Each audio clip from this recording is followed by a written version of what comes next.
Shining on Tayside, not quite the same level of crowd that we saw on Thursday night, but it's bound to be a big atmosphere inside the stadium. United fans will be on such a high as well. Live commentary to come, both on the radio, live coverage on the telly as well. Thursday night for AZ Alkmaar against Dundee United. We're live with Rangers against St Jalwaz on Tuesday night. Live commentary on the radio as they look to overturn the 2-0 deficit. Right now, our final live action of the weekend comes from Tannadice Park. It is Dundee United against Livingston. It is live here on Sportsline and BBC Radio Scotland with Craig Levine, Stuart Kettlewell and Al Lamont.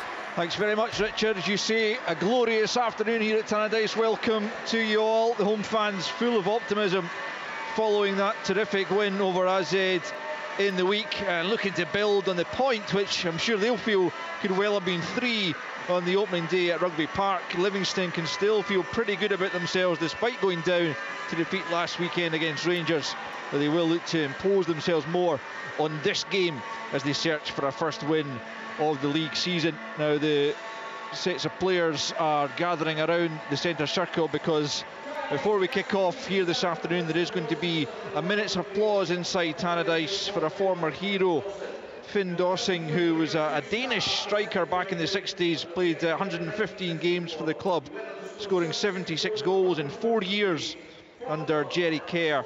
The Danish striker passed away in June at the age of 81, and the spectators around Tannadice will remember him just now.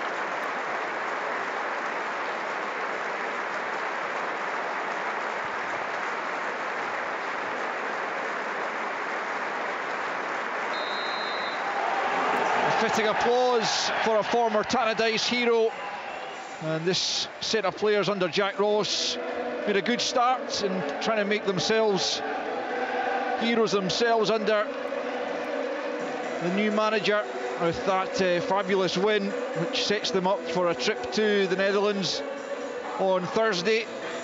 Gives them a real chance of progressing to the playoff round of the Europa Conference League. It will be Livingston in an all-white change kit to get us underway, and the players take the knee with Dundee United in their traditional tangerine tops, black shorts, tangerine socks, going from right to left as we look at it from the back of the main stand. Referee Stevie McLean gets us underway, and it's immediately back to Shamal George, the Livingston goalkeeper. Most of the pitch bathed in August sunshine as it's launched long and won by Edwards. Over the halfway line it goes, returned by Fitzwater. Edwards wins the next header. Middleton can't collect, and Montano gathers over on the left hand side and marches up that left wing as Richard was referring to pre-match. Well challenged though by Liam Smith. Corner throw in on that far side to the visitors. He'll be keen to get off to as good a start as they did against Rangers with that early Joel Newbley goal, the first in Livingston colours after a successful spell on loan at Arbroath this time last season. Brought back to the club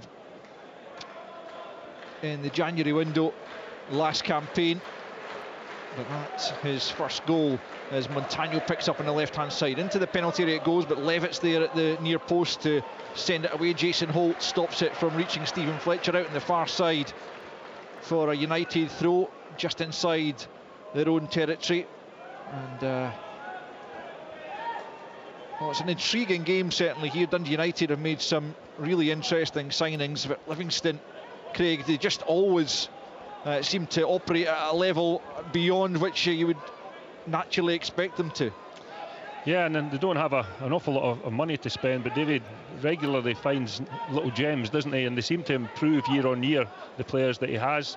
And I think he's done a remarkable job, actually, in keeping Livingston in the Premier League. Yeah, I mean, he did seem to be under some pressure at this stage last season. It wasn't until they beat Celtic in September that they recorded their first Premiership win, but again, that phrase that Richard referred to, that guaranteeing that Livingston wouldn't go down, well, he was proved absolutely right as Graham knocks it down the left for Dundee United. It's kept in by McGrath, now Fletcher, but 30 yards from goal, out to the left once more to McGrath to run it Fitzwater, the left-hand side of the penalty area. Coming short is Tony Watt, still on the left, gets it back once more from McMahon. Short ball to McGrath, trying to get the cross, and he's blocked by Fitzwater. Good defending by the centre-back, and knocks it forward for Newbley. First time he has the chance to run at Edwards. Edwards wins the ball though and manages to keep it in play and plays it square to Graham, back in the starting lineup. And I have been impressed by what I've seen from young Ross Graham. Craig, you're a perfectly placed to judge what kind of potential the 21-year-old or 22-year-old, no, he is 21-year-old, has at Tannadice. Yeah, I watched a fair bit of him last season. He played quite a lot of games for such a young player, and I was really impressed, and he seemed to improve as the season wore on. I really like him, and the fact it gives great balance for Dundee United. We're having that left-sided centre-back, and I always think it's better to have a left footer and a right footer in the back pairing. So yeah, he's been really good, and hopefully continues his improvement. Perfect man to learn from in Charlie Mulgrew, whose place he takes in the starting lineup. 3.5 played at Tannadice, no goals, no efforts on goal to speak of. United have a throw-in over on the far side there. Right, it's Smith playing for Middleton, Thursday's hero. What a finishing build-up it was from Glenn Middleton. I think he showed Stuart what we have all suspected he is capable of, but just hasn't shown it consistently enough over his career so far. Yeah, I think he's one of those players, Al. He just needs to find a home. He needs to find a system of play and a manager that really trusts him and believes in him. What I like about him is he's two-footed. You see his finish, plays on the right-hand side. He can come in on his left foot, he can go on the outside on his right foot. So I think he's a great option for Jack Ross, and you can see the benefits of bringing him to the football club. United have made a mess of a throw-in over on the far flank, and it will be a throw now to the visitors, to be taken by Montano, the left full-back. As Livingston look to try and get up the park. Throw-in taken by the Colombian. Forward it goes onto the head of Smith. Fletcher wins the flick on, but that's picked up by Shinnie, who will get it back from his captain Devlin. Devlin continues on the overlap. McMahon though matching the run. And infield it goes to Tony Watt. Goes to ground under not too much contact. Livingston have won it back to Newbley. He's got Shinnie with him. Leaves it back instead to Pittman. Comes in eventually for Sean Kelly, who blasts it well wide. But well, that was half a chance for Livingston United, giving the ball away in a dangerous area. And perhaps if Newbley had been able to slip Shinnie in, that would have been the better option. But nonetheless, the chance was there for both Pittman and then Kelly. Yeah, just it falls in Sean Kelly's left foot. Having worked with him, Al, he's got a wonder left foot, so you really fancy him to hit the target. But initially it comes from Stefan Omiongo. Great press, and it's what Livingston do. That is their identity. They get the ball back quickly, puts the defence under pressure, and like you say, maybe for Newbley the better option would have been to find Shinnie, but it does fall in a decent position for Sean Kelly in the end. What do you think of Sean Kelly in that defensive midfield role? We have, as you say, been used to see him play left back for pretty much all of his career. Very surprised. I watched him in one of the cup games, and he found himself as that sitting midfielder. He's actually playing the left side of the three as we see it set up just now. He's an excellent footballer, really nice technique, but I played him at left back the majority of the time, and I think he actually wanted to play as a left centre back. He felt that was his favourite position, but Davies obviously seen something in him. His composure in the middle of the park, and he's played 4 or 5 games there already, and he seems to be settling in quite well. He didn't play a whole lot last season under David Martindale. 17 appearances all told. Not a lot of them were starts, it has to be said, but he does seem to have found himself a role, as the United fans claim, for a free kick that's not given by Stephen McLean, and they've got a bit of defending to do now under United. Graham sticking with Newbley, who will pose problems, no doubt. with his physical presence, but he's also a good footballer, as Rangers found out last weekend. Sumptuous finish from the striker to lob John McLaughlin, really cool, and he's won his side a throw in here, down near the corner flag for Nicky Devlin to take. Almost 7 minutes in, still no goals. 1-1 earlier between Hibs and Hearts, as Devlin prepares to send in the long throw. It's an attempted flick on at the near post by Newbley, doesn't really come off. It'll come back for Devlin, who's got the better of Middleton, but McMahon's there to knock it away from inside his own penalty area. It'll stay in play as well, and Fletcher's there on the halfway line to chest it down, immediately surrounded by 3 Livingston players, and he can't keep a hold of it. It's Shinnie in possession, he's taken down by Fletcher. It will be a free kick to Livingston, and another example there, Craig, of what Stuart was talking about. Livingston swarming round Stephen Fletcher there to win the ball back. Yeah, I thought Fletcher actually did quite well. He had 3 players surrounding him, and he just about managed to get out of the situation. But already, I thought Fletcher was excellent the other night in the European game, and he isn't the tallest of players, but he's brilliant in the air. He uses his body really, really well, and already, you can see that he's going to cause the Livingston back line some problems today.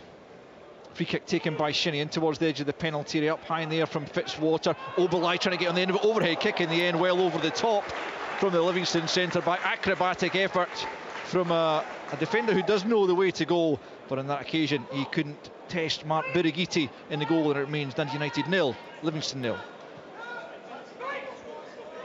Here's McMahon, left back, knocks it long. Fitzwater sees it all the way, just lets it flick off the back of his head into the arms of Shamal George. I'll tell you what's interesting, Stuart. Newbley's chosen to plant himself on Graham rather than Edwards, isn't he? Yeah. So he obviously thinks the young guy's obviously going to be easier to play against than Edwards. So we would have done the same ourselves, wouldn't we? You always ask that question, and I think you mentioned Ross Graham. I've been impressed by him, but I think what he's got beside him again is in Ryan Edwards is a real good leader and somebody that will help him out in these scenarios. But Newbley's such a handful with his physical presence, as Al's already said, but he has got some decent technique that comes along with it as well. Devlin's attempt to cross comes off McMahon, and it'll be a Livingston corner. Livingston certainly playing themselves into the game. Slightly subdued start from Dundee United. Jack Ross very keen not to let things fall flat after such a good night in Europe. 9 minutes on the clock, no goals, as Kelly prepares to take the corner kick from the right hand side for Livy, who looked for the opener. It's played short to Shinnie, who's come near post, and it's sent in, and that's cleared behind off Graham again, and it was a really enticing ball from Kelly to the near post in the end, and Graham almost made a mess of it at the near post, eventually just forcing it behind, and it will be another Livy corner. Did you think it hit his hand? I thought it might have done. I think it hit the goalkeeper's face, Craig. I think it actually came off Birigitti's face. I seen him rubbing his face there just after the contact. Shinnie corner, deep one, this one, far too deep actually. Newbley though will retrieve it away outside the penalty area on that far side, and will try again and get the better of Ross Graham, trying to take him on. Graham with a good challenge, goes to ground but takes all of the ball and clears his lines up to the halfway line. Middleton can't keep a hold of it, but it was a good bit of defending from the young man against Joel Newbley. It's back with Fitzwater, who just turns it back to Shamal George, who a couple of people felt that perhaps he was slightly at fault for that Tavernier winner last weekend, as Newbley just tries to link with Pittman inside the penalty area, but too much in the pass from the striker for the midfielder, who's ever closer to Keegan Jacobs' record of appearances for Livy. Tony Watt trying to keep the ball in, almost in the goal line, tries to force it across goal, but can't wrap his foot around it. It will be a Livingston goal kick. 10.5 on the clock, and it's still Dundee United 0, Livingston 0. Craig, you said something to me before the game about Suter getting a bit too close to Newbley, and I think that young Ross Graham's doing the same just now in the early part of the game. He's trying to wrestle with him, he's trying to impose himself physically, and I actually think he just has to come off him a yard or two at times, just to give himself space to defend the situation rather than getting dragged in. Yeah, and I think that Newbley really likes the contact, and he's very strong, and he knows how to use his body really well. Sometimes you just stay a yard away, arm's length, and let him get the ball into his feet and make him go back the way. Don't let him get turned, don't let him run at you, just keep it his back to the game, and that's the best way to play him. Here's McGrath picking up in the middle of the park, gets out to the right hand side to Smith, just inside his own half, forward from Middleton, back again to Smith, just a couple of yards inside Dundee United territory. 11.5 minutes played. No goals to report at Tannadice. Here's Fletcher just inside the centre circle. It's a slack pass. He was looking for Graham to be a few yards further forward, but the pass simply wasn't accurate enough from the very experienced striker. And out of play for a Livy throw. Very experienced, making it look like it was a young lad's fault. We know better, as it's again knocked out for a throw to the visitors, just down in front of Jack Ross's technical area. Nicky Devlin, the Livingston skipper, to take it. Forward it goes. Graham read it, heads it out to the right hand side for Smith. Smith midway inside his own half finds Levitt, who pokes it out to the right for Sibbald, who we haven't really seen in the game so far. Back with Edwards just outside his own penalty area, forward. Then for McGrath, and back with Sibbald.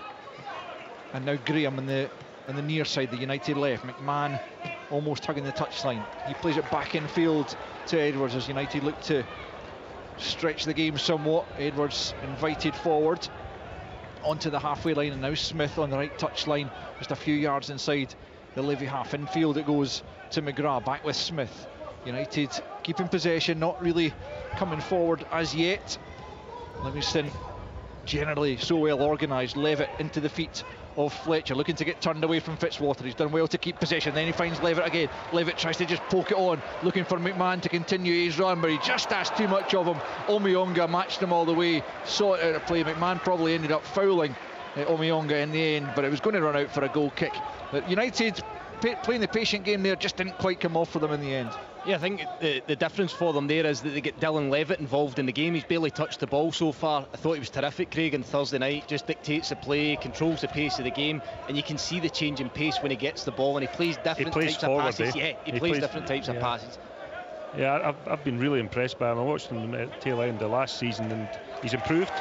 You know, I know he was on loan, wasn't he? And they bought him in the summer, and it shows a bit of ambition, and I think he's a wonderful player.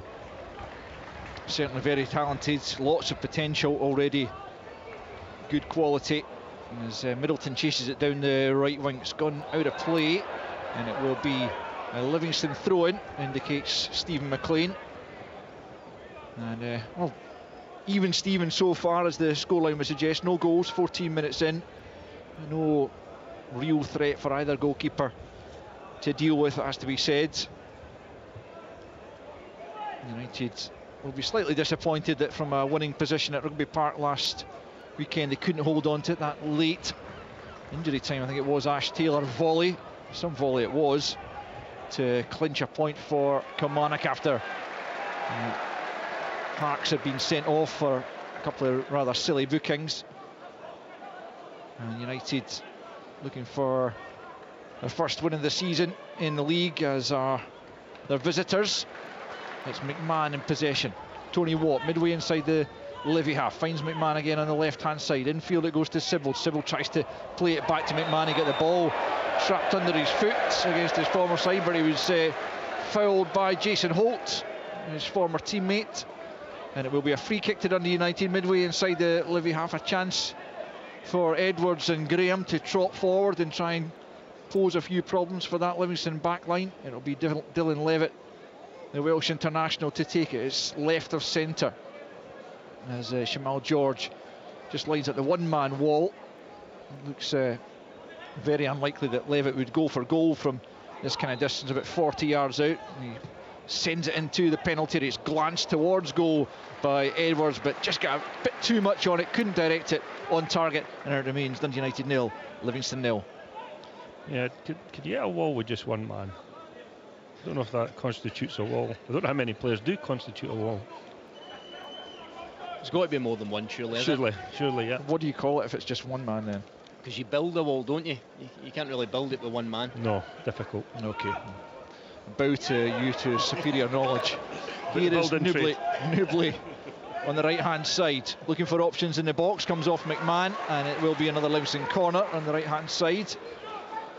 Nothing to choose between the sides so far. As Shinnie comes across to this near side, the Livy right, to send it in. It was a pretty good season for Livingston last year against today's opposition. 2 wins and a draw, including a a 1-0 win here. It's Shinnie looking to try and create an opener, headed down by Kelly, lashed away in the end, I think by Watt, as Middleton looks to hold the ball up for United and get them up the park. Knocks it back to Smith. Smith's clearance is a poor one, not sure who he was looking for there. It's picked up by Montano just outside the penalty area. Now it's Omiyonga on the angle of the box on the left hand side, looks to find a man at the back post. Far too much on that for Shinnie, and tamely behind for a goal kick. Liam Smith will be relieved that Livingston could make nothing of that. That's 2 corners now, Al, that Livingston have had. They've posed a bit of a threat. The first one was a short corner, worked with Shinnie, and I think it was Pittman, and they obviously get that effort off and goal. And that one there, Sean Kelly starts in the back area and just sweeps round. They work a little block and he gets himself towards the front area. I actually think he can do better. The delivery's very good, and I don't think he makes great contact with it, but they do look a threat set play situations again. United have it, and it's Ross Graham just inside his own half, plays it short to Levitt, who's come deep to try and get things started for the home side. Back with Graham, and with Levitt once more, still about 15 yards inside the United half.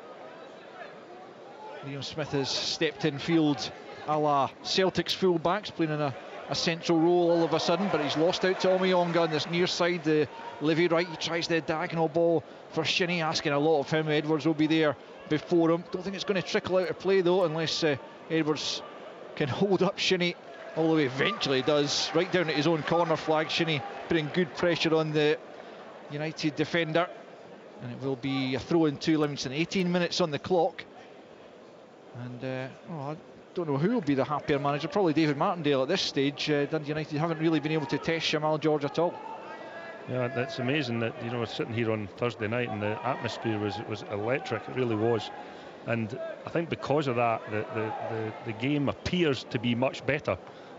Today it's very, very subdued. I don't know if you feel the same, but the atmosphere is subdued, and the play has not been great so far. Shinnie trying to squeeze it through to Omiyonga, can't do so. Newbley tries the shot, it's blocked by Levitt out to the near side. Livingston arguably having slightly the better of things so far. I think they've played more of the game in United's defensive third, and it will be a throw-in to be taken by Devlin. Still no goals though, 19 minutes played, and Devlin has the long throw capability. Fitzwater offered himself short, but then turns away. Omiyonga is the short option now, but Devlin looked to hoist this into the penalty at the near post. He does, and it's headed away by Smith, and I think it'll be another throw in right down at the corner flag on the right hand side for Livy. And Craig's right, it certainly is a lot more subdued than it was at Tannadice on Thursday. You always get that European nights under the lights, Craig. It's a special occasion, isn't it, regardless of which stadium you're at, and not quite been able to replicate that thus far. Devlin swings the ball in, Birighitti gets a hand on it, but Tony Watt was almost in his way, and the pair are exchanging words there inside their own penalty area. Eventually though it's cleared away, and Livingston trying to keep the pressure on. 20 minutes in, no goals. That's why forward players shouldn't find themselves defending inside the 6-yard box. Tony Watt actually gets in the goalkeeper's way there. I don't know if there is a shout, I don't know if the communication's good, but he certainly gets in the goalkeeper's way and causes a little bit of confusion. Devlin lays it back to Omiyonga. United with virtually everyone apart from Stephen Fletcher behind the ball. Omiyonga wasteful with the pass this time. It's out for a throw-in to United, but Jack Ross will be looking for a bit more of a spark. He brought in the likes of Jamie McGrath, as he said, to bring just a little bit more energy. He's getting a bit agitated down on the touchline there. He's been out trying to get his team roused, and I mean, he'll be feeling a wee bit frustrated because they've not got up to the levels that are required. They're certainly not up till now. Not so far, but here's Liam Smith leading the charge forward. It's a poor pass for Middleton, but he picks up on the loose ball, and there's a 50-50 between Smith and I think it was Kelly in there, and it's fallen for Livingston. It's Holt who plays it square to Omiyonga, back to Fitzwater, who just hoofs it clear with Fletcher trying to put the pressure on. Livingston coming forward once more. It's Shinnie out to the right hand side. Devlin's with him, and he goes back the way to Omiyonga. Infield it goes to Holt, who's in the halfway line, turns it back to Fitzwater, who's just inside his own half, and then he fires it out to the far side looking for Montano. Just too much on it from Fitzwater. Decent idea, but United will have the throw in to be taken by Liam Smith, and Craig's spot on. Jack Ross not entirely happy with the way his side have started the game as Edwards clips it forward up to Montano. He's got up towards Middleton, but Montano is right at his back and dispossesses him. And here's Newbley now, jostling with Edwards, manages to lay it back though to Montano, the left fullback. Forward for the run of Shinnie, matched by Graham. Shinnie got a touch on it, takes it behind for a goal kick. And with almost 22 minutes played at Tannadice, it remains Dundee United 0, Livingston 0. It's Joel Newbley again. He's causing problems, he's causing all sorts of bother against both centre-backs, Craig. He's now drifted over towards Edwards' side, and he's taking the ball in and allowing Shinnie to get beyond him. And the flip side of that for Dundee United is anytime Fletcher gets it, I don't feel that McGrath's getting beyond him. I don't feel the wide players are coming in off the wide channel to try and run beyond the striker. So it's certainly working better at the minute for Livingston. Yeah, so I think United are a wee bit static. You know, the movement's not been good enough, certainly to even rotations to maybe try and find, you know, Levitt on the ball, or maybe even Fletcher coming shorter to try and build the play. They started reasonably well, but in the last sort of 10 minutes or so, the players seem very, very static. One of the things that Jack Ross spoke about pre-match was getting players up close to Stephen Fletcher to benefit from his ability to hold the ball up, flick the ball on. Livingston are doing that with Joel Newbley, but United, as you guys have said, have not really been able to do that with Stephen Fletcher. Correct me if I'm wrong, Craig, you were here on Thursday, but I think that Hearts does that a lot. He runs off the ball, doesn't he? Busts beyond the ball. He doesn't often look to play, look on the ball. He tries to get beyond it. Good run by McMahon, finds Fletcher. Was he taken out of play? Stephen McLean is bringing it back for a previous foul on McMahon. Actually, Devlin was trying to match his run and he fouled him in the process, and when the ball went up to Fletcher, he lost out, but Stephen McLean gives Dundee United the benefit of the doubt, brings it back for a free kick middle of the park. Do you not think though that it's the benefit for United would have been the second free kick, because it's much closer to goal, and I don't understand how, because he's obviously played advantage. Well, unless he's decided the challenge on Fletcher wasn't a free kick, and, perhaps, and the previous one was. Yeah, I thought it was. I thought the second one was. I agree, but perhaps that's the referee's thinking. But I agree with that.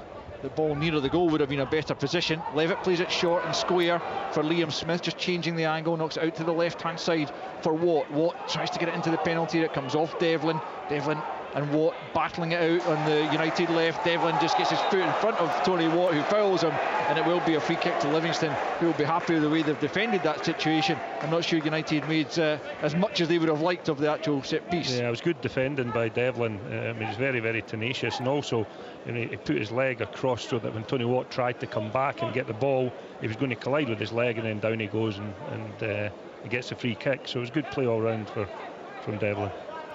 Shamal George then to take the free kick from just outside his own penalty area on the right hand side, chested down by Newbley.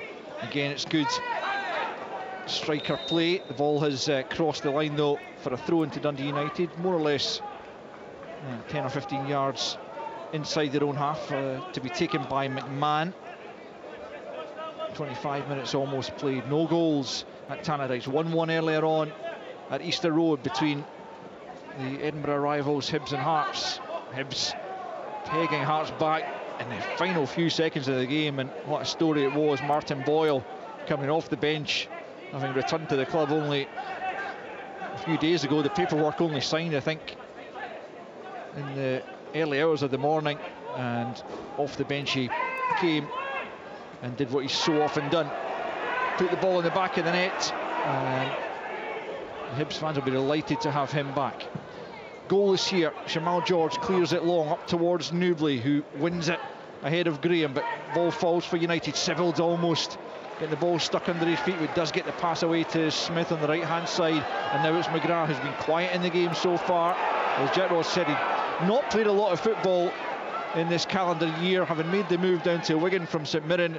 He only played 4 times for Wigan last season, and it's a real waste, you've got to say, of talent. It's difficult to fathom how a player of his talent can't force himself into the thinking of the manager down there, having won the move. But he's back here on loan, and you would imagine, certainly the way he played at St Mirren, he will be a good signing for United, but perhaps just needs to get himself up to the speed of the game again, as Graham knocks it over the halfway line, looking for Fletcher, but won by Fitzwater instead. Newbley nods it down. Shinnie can't bring it under control. It's picked up by Watt on the halfway line. Solid challenge there by Holt, a fair one in the view of Stephen McLean. And Livingston who have been battling away as you would always expect them to do. And they have possession now. It's Shinnie back to Fitzwater. 26.5 minutes played. No goals between Dundee United and Livingston in this final game of the Premiership weekend. Both sides looking for their first wins of the league season. Here's Obileye just outside his own penalty area. No great hurry. Knocks it back to Shamal George. Obileye then takes a bit of a chance to play it square to Fitzwater. Fletcher just couldn't react quickly enough to cut that one out, but slightly dodgy looking pass. Gets away with it. Livingston in no great hurry to get forward here. Is back again with their goalkeeper George just inside his penalty area. This time he knocks it up to Newbley, knees it down, knocked on by Devlin for Pittman on the right hand side. It's Omiyonga, sends it into the penalty area, far too deep though, but Montano should be able to keep it in. Across comes Liam Smith at the expense of a throw-in on that far side. Livingston, like Dundee United a few minutes ago, playing the patient game, and eventually when they broke down the right hand side it was a promising opening. Couldn't make anything of it. Again though, Newbley did link the play. I mean, every time the ball's gone up to him, he's provided a positive contribution. Yep. Montano down at the corner flag, gets it back to Kelly, who sweeps it into the box. Away at the second attempt by Edwards. Pittman picks up just inside the penalty. Eventually is robbed by his former teammate Sybil, and now it's a foot race between Fitzwater and Fletcher. Fitzwater with a header back to his keeper, and he just got enough on it because Fletcher was making headway there, but Fletcher just couldn't get there before Fitzwater's header reached Shamal George, and it remains Dundee United 0, Livingston 0. Looked pretty close, didn't it? But the goalkeeper gathers the ball there. I wasn't sure if he was maybe that wee half yard just over the line, but it's a poor back pass from Fitzwater. There's no pace on it going back, and fortunately for them, the goalkeeper does just enough to gather it in front of Stephen Fletcher. Dundee United have lost just one of their last 8 home league games, going back to last season obviously. 1-3 and drawn 4 of those, the only defeat to Hearts. But here's Newbley trying to put them behind. His shot is blocked from the edge of the area. Picks up again. There's Newbley, and the home fans just beginning to express a bit of frustration as Montano picks up a couple of yards outside the penalty area, holds on to possession, knocks it back to Holt, and then out to the left hand side. Kelly nudges it on. Newbley won't catch that one though, and is behind for a goal kick. 29 minutes in, Dundee United 0, Livingston 0. Just in that instance there, Al, I think Newbley misses an opportunity. Montano goes on the outside him on the left hand side. His focus is just onto his right hand side, tries to get the effort away, but I think if he's got that vision over his left shoulder, he slips Montano in and potentially gets a clear sighter at goal. Yeah, it's a couple of times maybe he's chosen the wrong option. As much as he's doing a good job for his side, just a little bit more awareness would serve him a bit better. Birigiti has it at his feet, plays a short ball for Graham, quickly closed down by Shinnie, knocks it long up towards Watt. Obileye wins it before Fletcher, and then Holt picks up, challenged by McGrath from behind. Stephen McLean says it was a fair challenge for Wycombe United. McGrath out to the right hand side. Here's Middleton, haven't seen all that much of him, but he knocks it forward. Just trying to link there. It was Smith who'd made a good run forward, but the pass went astray. Livingston able to clear up to the halfway line. Edwards picks up before Montano can get there. Now it's Levitt, midway inside the Livy half on the right hand side, feeds it out to Smith, gets his head up. Can he pick out a man with a cross? It's over the head of Fletcher. Then Omiyonga gets there before McMahon can make up the ground. Throw in United, but a bit better from the home side. The fans liked what they saw there. A bit more encouraging signs. The throw-in's taken into the feet of Fletcher. Can't get it back to McMahon because Omiyonga read it. Knocked away down the right. United return it. Falls to Fletcher. 25 yards from goal. Well wide with the shot. Good 5 yards or so wide of target. You could see it sat up nicely for the striker, but he couldn't get that one between the sticks, and it remains Dundee United 0, Livingston 0. Yeah, I could see what he was trying to do, Fletcher. The ball sat up nicely for him. They tried just to put it over the top of the goalkeeper into the far corner, but a little bit off target. It's one of those hindsight ones. They've barely been able to sustain any attacks, so Craig, in terms of being in that final third of Livingston, so maybe better served again, try to shift it to the left side, maybe into Watt, or opposite side into Middleton, to try and, as I say, sustain those attacks, because it feels like it just keeps coming back at them at the minute. I think when you're a striker, you've had very, very little opportunity not just to shoot, but to link up and get on the ball. He must have touched the ball half a dozen times at most, and I think he's just getting frustrated. So the ball sat up, and he just decided, I'm going to have a speculative go at goal here. Here's Edwards just outside his own penalty area, tries the diagonal looking for McGrath. Devlin's there first though, knocks it up towards the centre circle. Kelly makes the challenge. There's a United player down.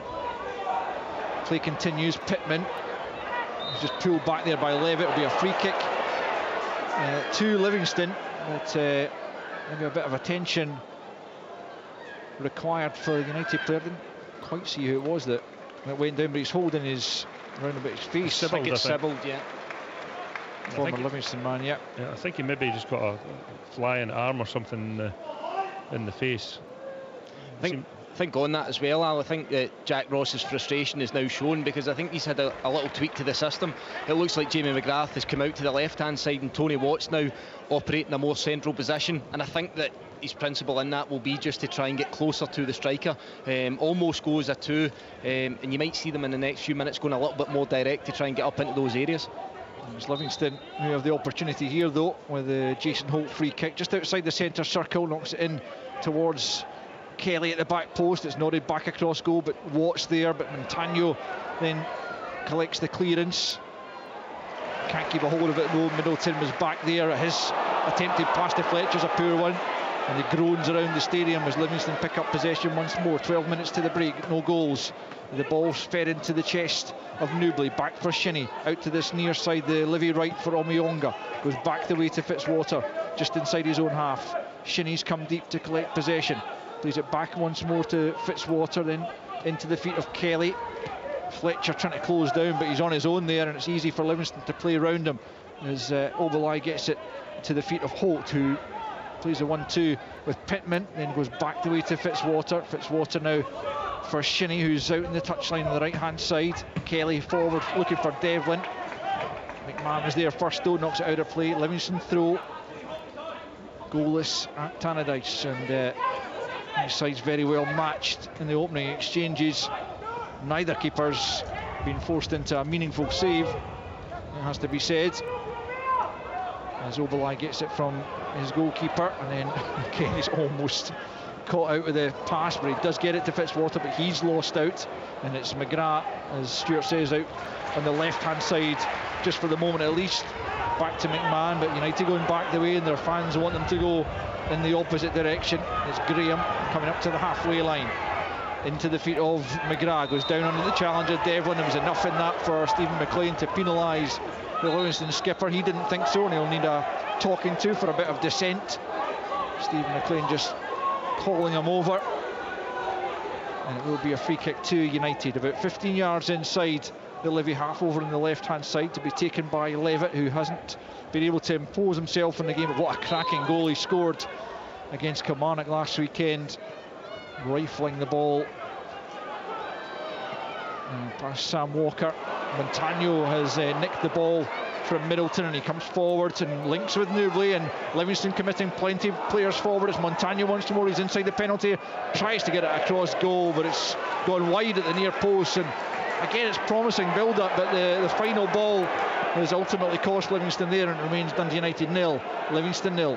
I think that'll be Davy Martindale's only frustration, is the last act, the final decision, because again it's excellent play from Montano down the left hand side, uses Newbley to link up. This time he sees the return pass, but again it's just on his left foot, it's his stronger side. You're hoping for a wee bit more quality just to find one of his teammates that's arriving inside the box, and as I say, Davy will be a little frustrated, because I think that they have been the better team by and large. Here's Omiyonga coming down the right hand side. There was a good defensive header a moment ago from Obalai towering above Stephen Fletcher, and it's not too many defenders do that, as Tony Watt picks up but can't keep possession, but Livingston players leaving it to one another. Eventually Pittman's there, now Newbley tries to get it through to Omiyonga. There was a simpler pass on there than he tried, but it is knocked out by McMahon for a throw into Livingston down near the corner flag. I tend to agree with Stuart in his assessment that Livingston have been slightly the better side here, but neither side, as I say, have really forced the opposition keeper into any real action, as Devlin prepares to take the throw in. It's played short to Shinnie. Devlin's still an option, but Shinnie comes away and plays it back to Omiyonga. Omiyonga then swings it in towards the back post. Obalai wins the header, but no Livingston player near him, and Birigiti easily able to collect that. And then again another Livingston attack comes to nothing. As Sybil picks up on the throw out, and now it's Smith on the right hand side, 10 yards inside his own half, infield for Levitt. Back the way it goes to Edwards, square now for Graham, midway inside his own half, about 8.5 left of the first half. 0-0 at Tannadice. McGrath turns it back to Graham inside his own half. Hopeful ball forward, it'll be mopped up by Fitzwater, takes one touch, then launches it up onto the chest once more of Newbley. This time he's out muscled by Graham, who knocks it back to his goalkeeper, and Birighitti just rolls it out to Edwards. Edwards allowed to come forward up towards the halfway line, looking for options ahead of him. He's allowed to advance a long way, eventually challenged by Pittman, and Pittman's robbed him. Edwards just hit the deck hoping for the free kick. Pittman couldn't force the ball through though for Shinnie. Sybil's broken up that attack and tries the counter. It's out for Middleton on the right hand side, up against Oberlai, looking to get onto his left foot. He goes on the outside instead. Oberlai challenges out for a corner, and it's Dundee United who will have the opportunity from the set piece here. It's 7 minutes to the break, and it's Dundee United 0, Livingston 0. Just lacking a bit of quality, Stuart, isn't it? Really, the final action by both teams has been pretty poor, whether it's been decision making or execution.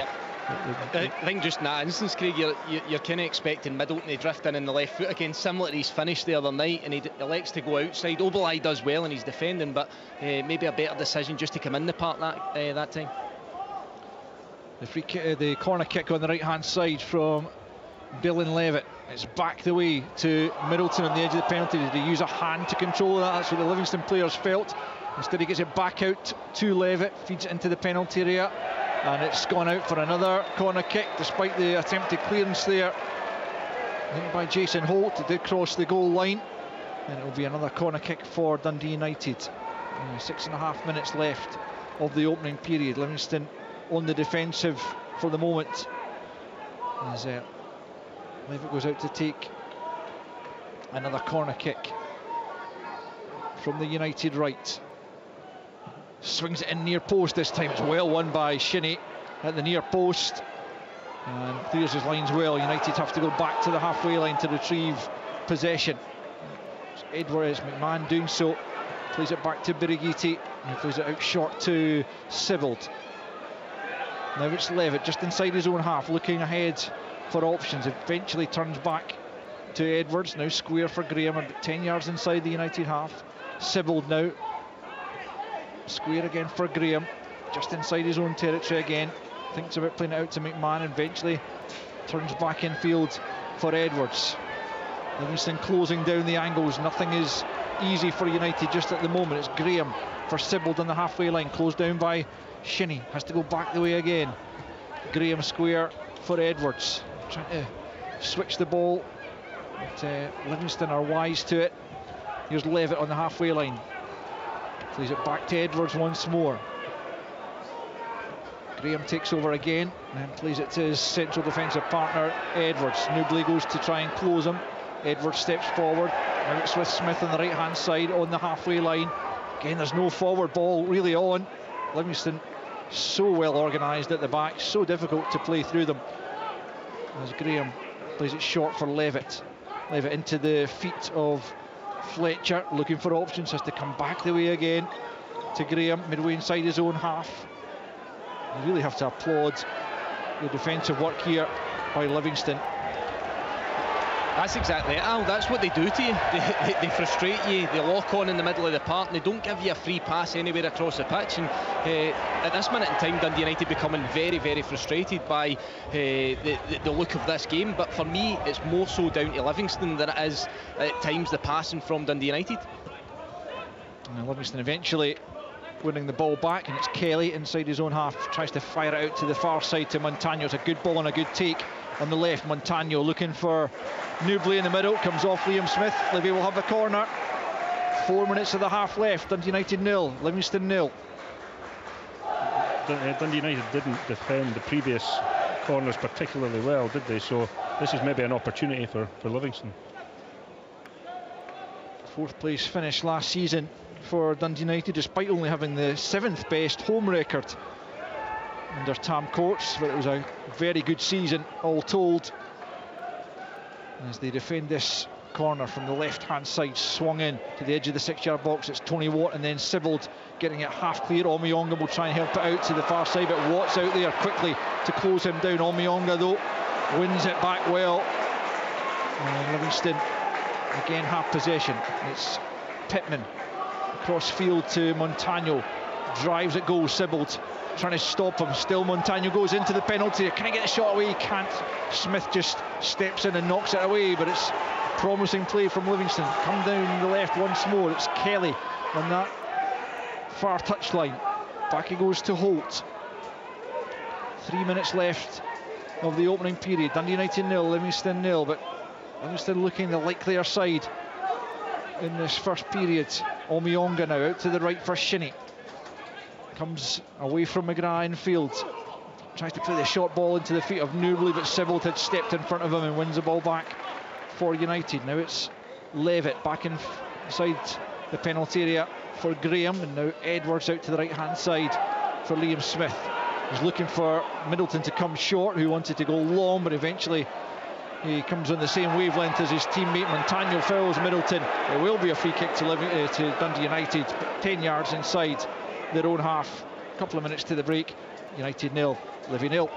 Yeah, it looks like a foul, but I'm not sure Stephen McLean was 100% sure what decision he was going to give there. For a minute I thought Montano was going to get another break at the Dundee United goal, but it did look like a foul on Glenn Middleton. Liam Smith coming forward down the right hand side, latching onto the ball from Tony Watt, but he can't keep it in play. It's just been rather disjointed from United in this first half, Craig. Yeah, I mean, as I say, if the comparison between the game on Thursday evening and today, it's just, you wouldn't think you were watching the same team. Yep, it's spot on. And they've got a big job to do out in the Netherlands, certainly if they're to advance in the Europa Conference League with that 1-goal lead they take across there. But the main job in hand for the moment is their bread and butter of the Premiership. They want to be involved in Europe again next season, and to do that they'll have to pretty much emulate what they did last time around. There are positive signs around Tannadice over the last 12 months, which have been built upon by Jack Ross since his appointment. But this afternoon has been a little bit disappointing so far. Still on level terms, however, as we enter into the final minute of the first half of the regulation 45. Anyway, here's McMahon down the left. McGrath goes down under pressure from Devlin, and he gets the free kick almost right out in the touchline on this left-hand side, about 30 yards from the goal line, and a chance for United to load the box just before half-time and perhaps get an opener that they ill-deserve, you would have to say, but they'll certainly take it. Levitt over the dead ball situation. Stephen McLean just making sure it's taken from the correct place, as Jamie McGrath had tried to roll it a few yards infield, but Levitt certainly can deliver regardless of the area. Here he is, right-footed to send it in goal. It's a good inviting ball to the back post, and it just couldn't be directed back across goal. It was Graham going round the back post there, just trying to force it back across the 6-yard box, but it was too close to the goal line, and it remains Dundee United 0, Livingston 0. Yeah, it was a great ball into the box, and was begging for somebody just to attack it in the back area. And I think Levitt will be disappointed that nobody got on the end of that, because I don't think he could have done an awful lot better, in all honesty. Yeah, I think when you deliver that type of service, you're half expecting a Fletcher or a Watt to be in those areas trying to capitalise on it, Craig. No stoppage time to be played as the sides go in at half-time. Goalless at Tannadice. Very little for either keeper to do of any real notes. Livingston, though, have probably had marginally the better of the play without really forcing Mark Birighitti into any serious action. So at Tannadice at half-time, Dundee United 0, Livingston 0. On digital radio, online at BBC Sport Scotland, or play BBC Radio Scotland Extra on your smart speaker or BBC Sounds. This is Sport Sound, where Scottish football lives. What a strike! What a goal! Glenn Middleton scores is his first goal for Dundee United. They deliver a big European result. Following Scotland's teams in continental competition. This first leg's over and Rangers have a lot to do in Glasgow because they've lost this one 2-0. Continuing with Rangers in the Champions League qualifiers. The tie is not beyond them. We saw good teams last season crumble a little bit under the intensity of what it's like to play at Ibrox on a European night, so they need to use that. Rangers supporters erupt! Rangers versus Union Saint-Gilloise, Tuesday night from 7 on digital radio, or play BBC Radio Scotland Extra on the Sounds app. 2 nights of live European action to come, Tuesday and Thursday. Make sure you're with us here on Sports Sound on BBC Radio Scotland, where it is goalless at half-time at Tannadice between Dundee United and Livingston in the English Premier League into stoppage time. In the 2 matches there, Leicester City were 2-0 up against Brentford. They've been pegged back to 2-2. Timothy Castagna and Kieran Dewsbury Hall with the Leicester goals. Ivan Toney and Plenda de Silva with the replies for Brentford. And deep into stoppage time at Old Trafford, Brighton still have the lead. It's Manchester United 1, Brighton 2. Pascal Gross with a double. Alexis McAllister's own goal midway through the second half gave United some hope. The SWPL got up and running this afternoon in SWPL 1, a 7-0 win for Glasgow City against Spartans. Claire Shine got the first goal of the new season, went on to score a hat-trick.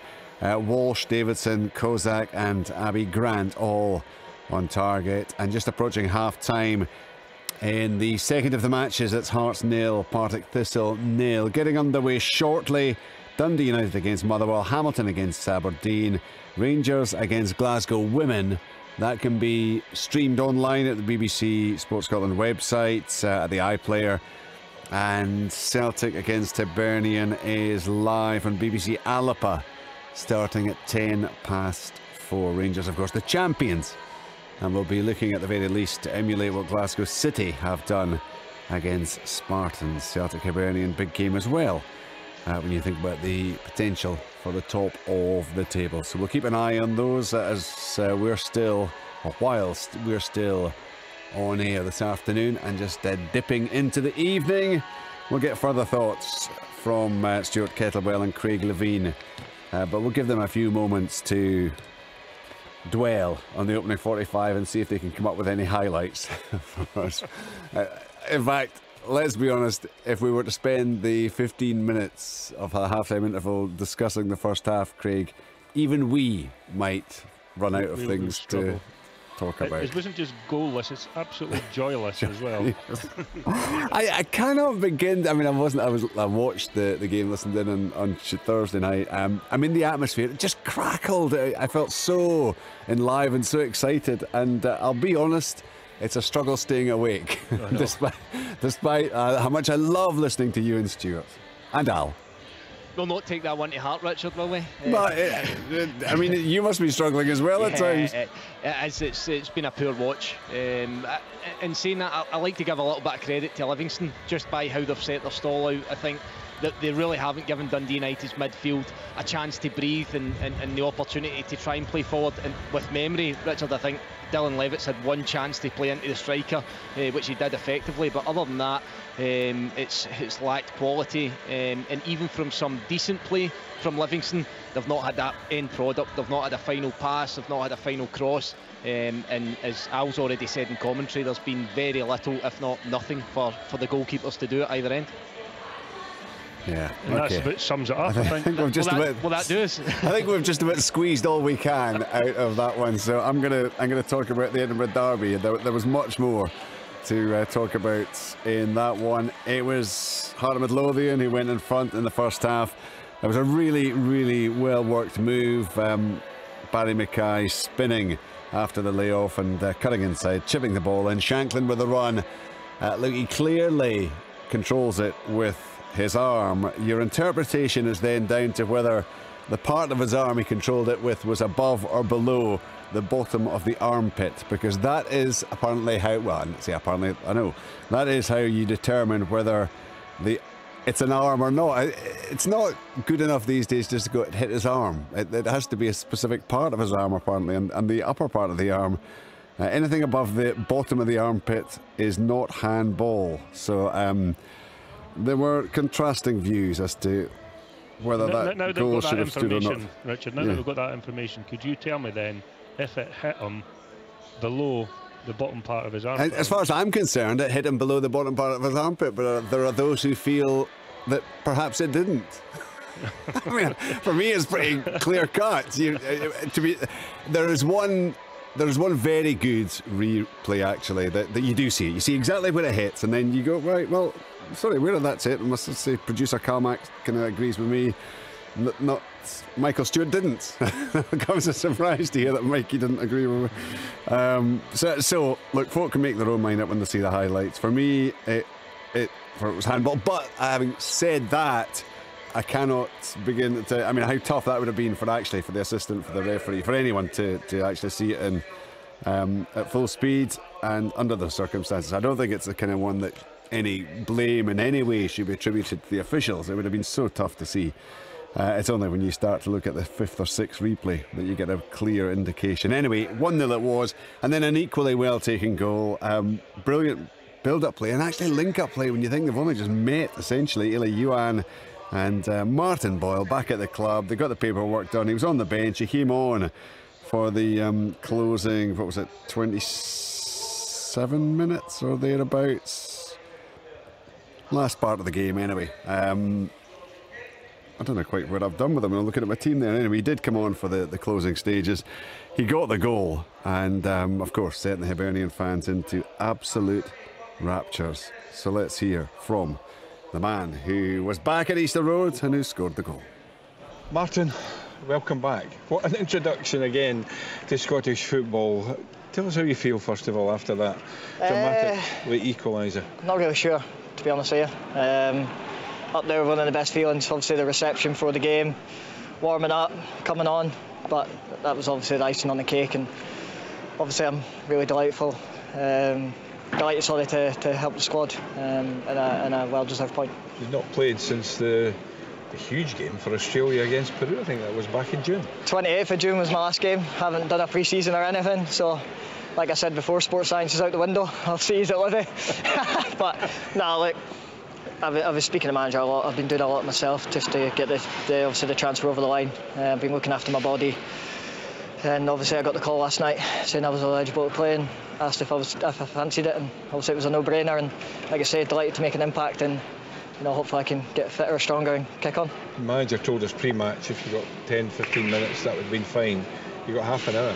Yeah, you got stronger, to be fair. Yeah, he obviously gave me the nod and asked how I felt, and I knew the adrenaline and obviously the buzz of the fans and the altitude of the game, and yeah, I knew that I was more than ready, and obviously I showed that. The last 6 months when you left here, I think your last game was against Celtic actually at Celtic Park. You went to Saudi. What was that like? Why did it not work out there? First of all, I don't say I'd regret it because I've tried it. Obviously I've been in a lot of that region recently with Australia and that, so it was a big move for me and my family, etc. And obviously it didn't pan out with the relegation that I wanted it to, and obviously qualifying for the World Cup changed a lot of things for me, and obviously I wanted to say Hibs were interested, so it wouldn't have worked if I didn't have Ron and Ben, obviously. So yeah, they obviously worked hard behind the scenes to get me back, and it was something that I wanted to do for family reasons as well. And obviously today it all makes sense, and I'm happy to be at the club for a long period of time now.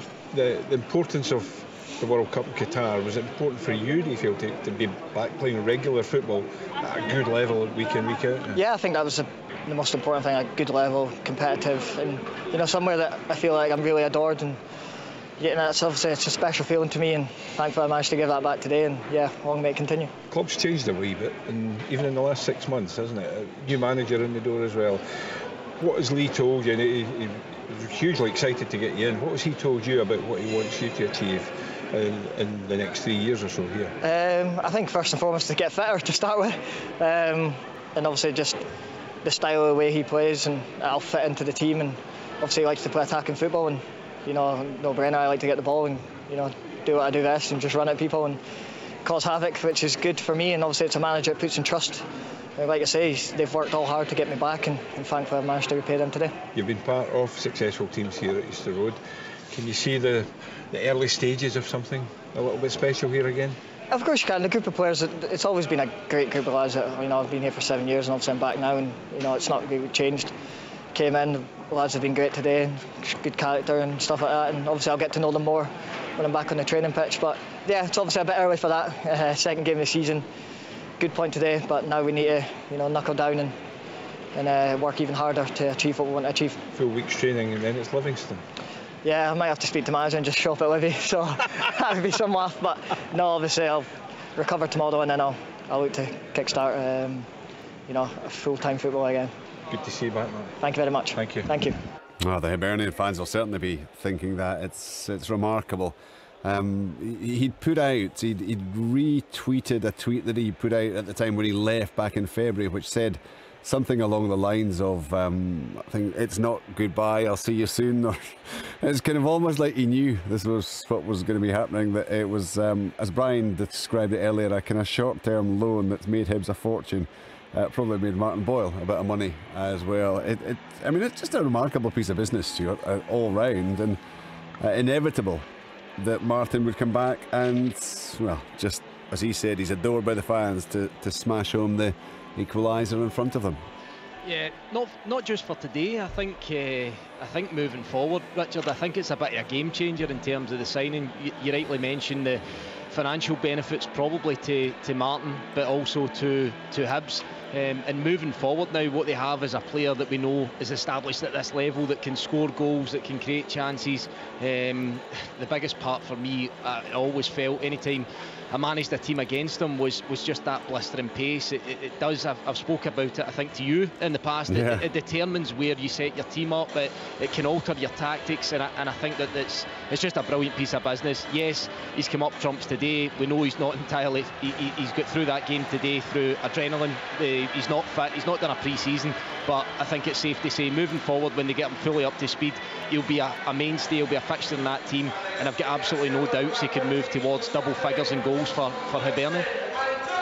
It would not be a major surprise, would it? Right, 1-1 it finished earlier on. Shankland and Boyle likely to be names that we will hear plenty of in terms of goals being scored over the course of the coming season. I mean, remarkable actually that was just the 9th goal that Lawrence Shankland has scored in the top flight of Scottish professional football. Of course, scored plenty of goals down the divisions, but still relatively untested at Premiership level, although I think everyone expects him to get among the goals. In the SWPL League 2 began today. Premier League 2, Boroughmuir Thistle 3, Kilmarnock 5, Gartcairn 4, East Fife 1, Montrose 5, Stirling University 0, St Johnstone 2, Queen's Park 1. 7-0 win for Glasgow City in Premier League 1 against Spartans, and half-time is Hearts 0, Partick Thistle 1, Henderson with a goal right at the end of the first half. Hamilton and Aberdeen have just kicked off. 0-0 at the interval, and not an awful lot happening. The Dundee United players have been sent back out by manager Jack Ross. He'll be looking for much more from them in the second half. Can Livingston continue to thwart them? Can they indeed find the breakthrough themselves? The Livy players are back out as well. So let's hope for more entertainment in the second half with our commentary team of Stuart Kettlewell, Craig Levine and Al Lamont. Yes, so say all of us, Richard, as the players re-emerge. No changes at half-time from either manager, so it's as you were as Dundee United prepare to kick us off, going from left to right in this second half as we look at it from the top of the main stand here at Tannadice. I'm sure the message from Jack Ross at half-time was must do better. David Martindale, I think, would be a lot happier with the side's performance, but just looking for a cutting edge to finish things off as United get things going again. And it's out to Liam Smith on the near side, crossing the halfway line, closed down by Kelly. Smith gets the left-footed pass though out to the far side to McMahon. Omionga closes him down and McMahon stands in the box. I wonder if this, I've seen a few players do that, Craig, and I wonder if the pitch is a little bit dry. It's obviously a very warm day here in Dundee. The sprinklers were on at half-time, Yeah. so I don't see the reason why it should be. I mean, it is sunny and it will dry pretty quickly. But any old excuse, isn't it? You know, things aren't going well. McMahon with a throw in on the far side. Devlin and McGrath come together, and it's going to be a booking actually for the Livingston skipper. I think that's probably for, yeah, indeed, Stephen McLean's indicating it's for persistent fouling. It's a few times he's been pulled up. He was just all over McGrath there. It wasn't a bad foul by any stretch of the imagination, but he's just been totting them up, and it will be a free kick to United out on the far side, and a chance at the start of this second half to throw the ball into the area as they search for the opening goal of the game. To be fair, the referee did warn them, didn't they, in the first half, that the next indiscretion would result in a booking, so he's true to his word. They always are. First booking of the game as Levitt stands up into the penalty. It's Fletcher rising highest, but he can't climb high enough to get the ball back down on target, and in any case the assistant referee on this near side had his flag up as Fletcher met it, and it remains Dundee United 0, Livingston 0. He's a player over the last season now that I've really enjoyed in open play, but you can see the other aspect that he brings to the game. Again, his dead balls, the set play situations, similar delivery to what he had at the end of the first half there, just in the middle of that 6-yard box. Maybe a wee bit too much here on it for Stephen Fletcher, who was in an offside position, but he is a threat, Dylan Levitt, from these free kick and corner kick situations. Here's Newbley out to Shinnie, who just manages to keep the ball in play on the right hand side. Holt back to Fitzwater, and Holt picks up once more just inside his own half, spins away from Tory Watt, back to Fitzwater, the centre back. Nice triangular play between Shinnie and Holt, as well as Fitzwater. Holt out to the right hand side, feeds it forward. Slack pass though, picked up but given away again by United, and Fitzwater has it back. Now Holt just inside the United half, just right of centre. Shinnie has a pirouette and then hoists the ball forward down the channel, looking for Newbley to hold it up, which he does on the right hand side of the penalty area. Bustles his way past one United player, gets a shot away, saved by the chest of Birighitti, and that really is the first save from either keeper. Livingston come again, Montagno, goal! What a strike from the left back when it came back to Montagno, unstoppable from 22 yards. Dundee United 0, Livingston 1. What a wonderful strike, honestly. Montagno up from left back, must find himself round about 22, 23 yards out from goal, and it's just a wonderful strike. I thought that the first chance for Newbley was a terrific chance. Ball in from Andrew Shinnie over the top of the fullback. Newbley done superbly well, but as it broke back out, you've got to tip your hat to Montagno. What a clean strike of the ball that is. Yeah, I mean, that was wonderful, really, wasn't it? You know, he's caught it perfectly, and he just sort of bent it into the far corner. I don't think the goalkeeper had any chance whatsoever. And it was good play by Newbley, as you say. Just before that, he managed to turn and get a shot away, which the keeper saved. Bounced out to the edge of the box, and then Montagno cracked it into the bottom corner. Wonderful goal. Well, the way this game has gone so far, Montagno had absolutely no right to produce a bit of quality of that standard, did he? There was no signs anyway. It's not in keeping with what we've seen, that's for sure. Well, what a hit it was from the Colombian. His first Livingston goal, having signed last summer from Port Vale, and well, he mainly played as a left winger last season, couldn't produce a goal in that period, but up from left back there to support his strikers, and well, he fairly lashed that past Birighitti. Here's Kelly burrowing his way into the United box. Livingston have the lead as they did last weekend. This time, can they hold on to it? They have been the better side. I think we're in agreement on that, as McGrath tries to get beyond Fitzwater, but Fitzwater's done well, wins the ball back midway inside his own half, and Livingston have it. It's Oberlai just outside his own penalty area. 5 minutes of the second half played, and we have a goal at last. It's Livingston who have it. It's up towards Newbley, and you have to credit him for his part in the build-up to the goal. He got the shot away, and Livingston were able to keep it alive and eventually produce the goal. Here's Liam Smith for Levitt. The onus now on Dundee United really to come out and do something here. Perhaps we shouldn't have been too surprised, actually, because did you say, Al, that last year United and Livingston had won 2 of the Indeed, here's Watt inside the penalty, a chance for the equaliser, saved by Shamal George. And all of a sudden at the start of this second half we've had more entertainment in the first few minutes than we had in the first 45, but United still trail by a goal to nil. Yeah, absolutely, Craig, it was 2 wins and a draw, including a 1-0 win here at Tannadice. In fact, United have only won one of the last 8 meetings between the sides. That's surprising. It certainly is. Here's Middleton's corner from the right hand side. George just manages to keep that out right on the line. It was an in-swinger to the near post, and George does just enough to keep his side in front. Cleared up the line and will be gathered by Liam Smith. Well, both managers have obviously had a word and said, look, we need to up the entertainment values, and they've certainly done that at the start of this second period. We have a goal and a chance at the other end for Tony Watt, denied by a good save from Shamal George. United come forward, but Middleton won't keep that in. The goal scorer Montano seeing it out at play. Goal kick Livingston, and they lead by a goal to nil. 51 minutes on the clock. It's amazing how often you see it. As poor as Dundee United were in the first half, and the goal we just seen from Montano, Craig, it often sparks the opposition into life. It's sometimes a thing you need actually to spark you into life, just as we see a change being made. But certainly from a Dundee United point of view, even the last minute or two has been better than what we've seen in the first half following that goal. Jack Ross not hanging about, having seen his side fall behind. It's Ilmari Niskanen and Matthew Cudjoe coming on, and off go Sibbald and Middleton, the hero from midweek, but he's been largely anonymous in this game so far. But to be fair, you could say that about a lot of his Dundee United colleagues. Yeah, I've heard a little bit about Matthew Cudjoe. He's supposed to be a really good young player. I haven't actually managed to see him as yet, so this will be interesting. Here come United, and it's Niskanen trying to make an early impression, but Devlin gets it back to his goalkeeper, who at last has been tested in the game by Watt. He was equal to it. Newbley loses out to Edwards, and Jack Ross hoping to spark his team into life. Here is Cudjoe. First real look at him. Saw him a couple of times on TV, but not in the flesh.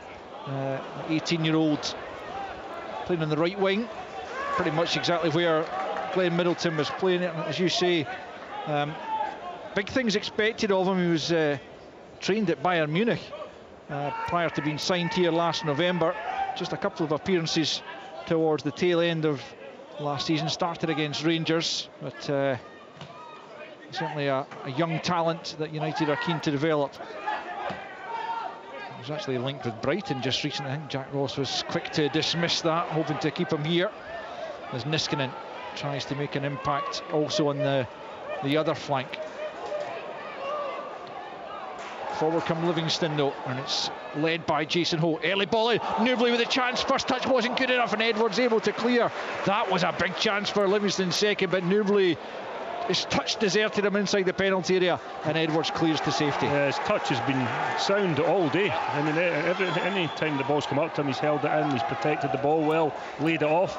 In that situation there, he just needs to get the ball under control, and he's shooting from 8 yards out. Yeah, any touch at all, Craig, gets him a shot at goal, and as you rightly say, it's the one occasion probably in the game he's been a little bit loose with his touch and took his eye off the ball, because he's been a handful. He has been a threat to the two centre-backs, and that's probably one of the best openings he's seen in this game, without question.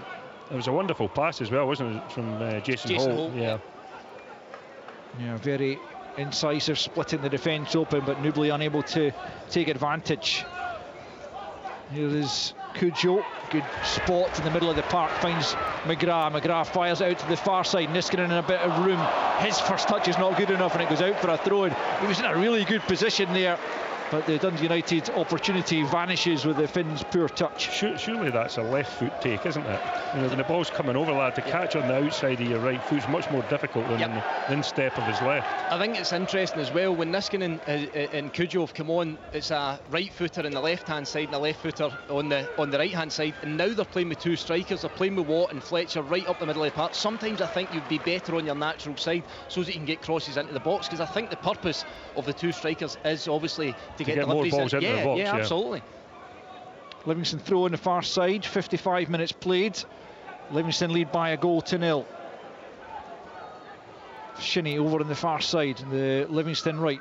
Newbley now taking over, just trying to force his way down the right hand side. He was caught in the challenge there by McMahon. Throw in it is to Livy. pretty much in line with the 18-yard box, and Devlin will come forward potentially with the long throw as Fitzwater and Oberlai come up to lend their presence inside the penalty area. Livingston looking to add to their opening goal.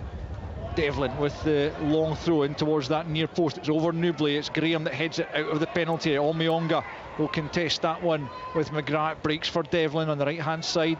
Omiyonga picking up once more. A couple of Dundee United players around him. He's got away from them and he was pulled back by McGrath, and that's got to be a yellow card, doesn't it? Stephen McLean being asked the question by Sean Kelly. I'm not sure he was going to show the yellow. Well, I think he is now after a bit of prodding there by Kelly, is he? Yeah, still thinking about it. He's going to show it to... Looks like he showed it to McMahon there. I thought it was McGrath that pulled him back. Either way, United player in the book. Just going back to the foul again though, Al. Omiyonga again is a player that's impressed me today. He's relentless, isn't he? His energy, he's just constant, whether it's in possession, out of possession. He's that type of player that drives the team forward and takes the team back the pitch. And that occasion, breaking up the play, trying to break forward again, and it was an obvious booking. It's an obvious foul and an obvious yellow card. Yeah, I'm pretty sure it was McMahon that collected it from Stephen McLean there. First United player booked to. Livingston have a free kick on the far side, about 20 yards from the corner flag. It's played into the feet of Newbley. Low. It's a good challenge in there by Tony Watt. He had to get that right, and we often talk about strikers' challenges. Well, that was a good one inside his own penalty area with Newbley backing into him, and United clear the lines. It's with Shamal George. 57 minutes played. Dundee United 0, Livingston 1. George clears up over the halfway line. Shinnie and McGrath battle out in the middle of the park, and then Niskanen catching Omiyonga. That'll be a Livy free kick just inside United territory. Davies telling his team to take their time. I think we'll see quite a bit of that between now and the end of the match. Having got their noses in front, they're absolutely entitled to do so. Jason Holt will take the free kick about 10 yards inside the United half. Again, Fitzwater and Oberlai have gone forward. It's actually Sean Kelly who's closest to getting on the end of it. Oberlai will come out to this near side and then swing it back in. It's not a bad ball. It's Fitzwater who does get the header to it, but he couldn't get any power in it. He was challenged by a couple of United players, and Birighitti easily able to collect. Nonetheless, it remains Dundee United 0, Livingston 1 as United come forward. Levitt looking for Watt. Devlin watches it all the way on the edge of his own penalty area, clears. Montano, the goal scorer, can't link with Kelly. United have it back. Niskanen goes to ground. Was he fouled? No. The referee was in a good position to judge that one. Livingston clear their lines up towards Newbley. He can't get on the end of it, and Birighitti comes out of his box and just knocks it short to Ryan Edwards. Levitt trying to get on the ball, trying to make things happen, plays it short to Cudjoe on the halfway line. Now it's with Edwards on the right hand side into the feet of Fletcher. Gets away with a slightly risky pass, finds its way out to Niskanen on the far side, running at the Livy back line. Watt tries to help it back forward into the path of Niskanen, who checked out of his run, and Livingston will just see that out for another goal kick. Almost an hour played at Tannadice, and the spirit and verve of Dundee United that we saw on Thursday is sadly missing as far as they're concerned so far this afternoon. Could be a manager, Ali. You get a team performing like they did on Thursday, and then this looks like a shadow of the team that were playing the other night. Omiyonga picks up another loose ball out of the United defence and wins the side a throw in. Yeah, he has, Stuart, as you're saying, been full of energy, just bustling about there, making things difficult for people, and when he gets on the ball himself, he's got no shortage of talent. It's so infectious, Al. Honestly, it's the type of thing I was always looking for in a team. I just think it brings 3 or 4 others round about him. It brings them on in the game as well, and has that enthusiasm for the game. It's just brilliant to watch. Holt finds Omiyonga into the penalty area. It comes looking for Pittman, away by Edwards. Omiyonga, though, will pick up once more on the right hand side, knocks it back to Shinnie, almost in the angle of the box on the right. Back with Holt it goes. Time to think about a cross. Omiyonga collects the ball again. He's onside, flicked on it in the near post by Devlin. I don't know if he actually got any contact on it, because if he had, he might well have got another effort on goal. United, it was a great chance out, wasn't it? Clear the lines. It really was. Devlin was all alone inside more or less the 6-yard box. but if he got anything on it, it wasn't enough. And it remains 1-0 Livy. They've had a couple of chances now to extend their advantage. Haven't taken them. Here's Graham to Niskanen. Wall pass back to Graham. Tries to bring it out to this near side to Cudjoe. Watches it all the way. First time ball, looking to bring Liam Smith into play. Didn't quite manage to connect with him, but does force Sean Kelly into a slightly loose touch at the expense of a corner. And you can see what Cudjoe was trying there. That first time ball almost right into the path of Liam Smith.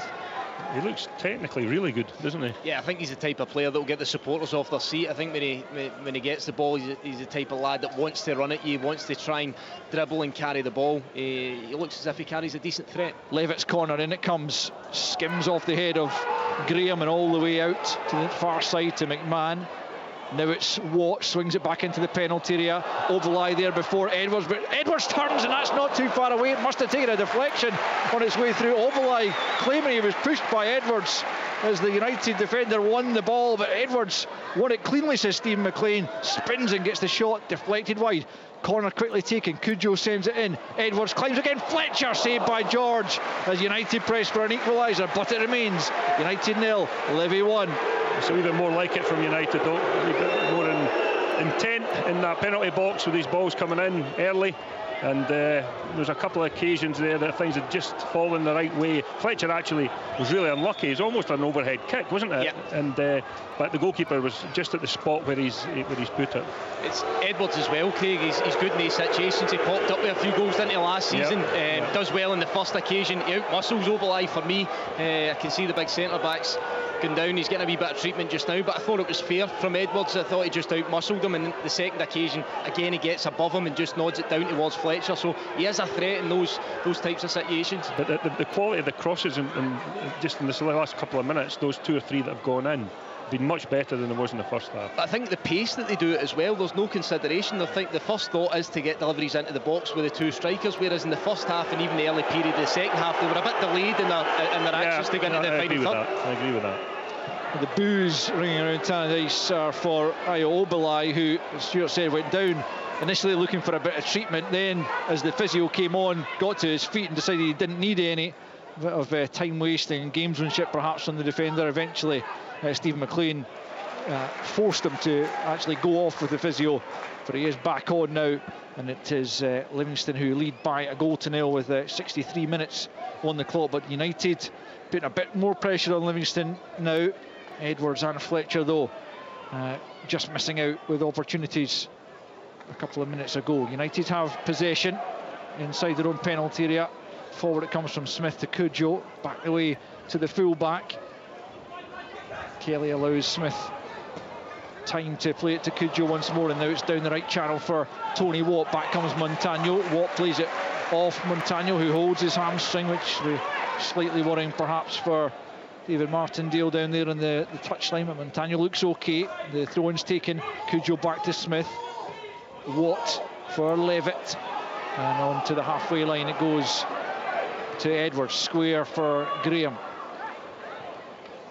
Out to that far side to McMahon, who again gets the ball trapped between his feet for a moment. Does manage to play the ball back to Graham again, and square for Edwards. Just inside his own half, Edwards plays it forward looking for Fletcher, and enough pressure put on him there by Fitzwater to put him off, and George clears from inside his own penalty area. Edwards seemed to handle that, but Stephen McLean says there was an earlier infringement, a push in the back, he indicates, by Nubley, and it will be a free kick in the halfway line to Dundee United, quickly taken by Edwards. They're in a rush now with just over 25 minutes left on the clock. 1-0 they trail, thanks to an early goal in the half by Christian Montano. What a goal it was. Here is Cudjoe trying to link with Fletcher. Fletcher's off with his pass, but Cudjoe's won it back. Niskanen, left-footed inside the box. Good block there by Nicky Devlin. Really important block it was by the skipper. So reliable at right back, Nicky Devlin. And really important defensive play there by the skipper. Yeah, it is, but from a Dundee United perspective, Al, it's young Cudjoe again, who sparked a wee bit of life into the game from, gives possession away, but it's his desire to go and get it back and keep it alive for his team. He's definitely given him a little spark since he's come onto the pitch. Here's Watt on the far side, the United left. Niskanen takes over, tries to poke it back through. Watt inside the penalty, gets the shot away just wide from Tony Watts. That could only have been inches wide of George's left-hand post as the keeper went down. And Tony Watts, for the second time, comes close to an equaliser, but it remains Dundee United 0, Livy 1. Cudjoe has made a difference, Stuart. I mean, he wants the ball every time. He shows for the ball every time somebody's got it.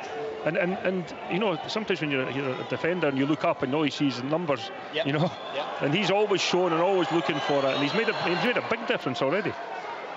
The second half, it has to be said, is night and day compared to a relatively humdrum first period. This one's been all action. And the goal has helped in that regard, that's for sure. Dundee United sparked into life by going behind. Livingston with something to cling on to. There's Birighitti coming out of his penalty area and just rolls the ball side-footed to Edwards up to the halfway line. Comes the United skipper Cudjoe, again showing for the ball, the teenager Ghanaian under-20 international. Niskanen manages to get the ball back to Graham just inside his own half. There's Levitt playing it out to Watts on the left touchline, comes away from Omiyonga. Good driving run by Watt, but eventually overruns it and then catches Sean Kelly, who'd stepped across him, and Tony Watts shown the yellow. Initially good play from him, but Sean Kelly equally, along with Omiyonga, doing good defensive work for Livingston.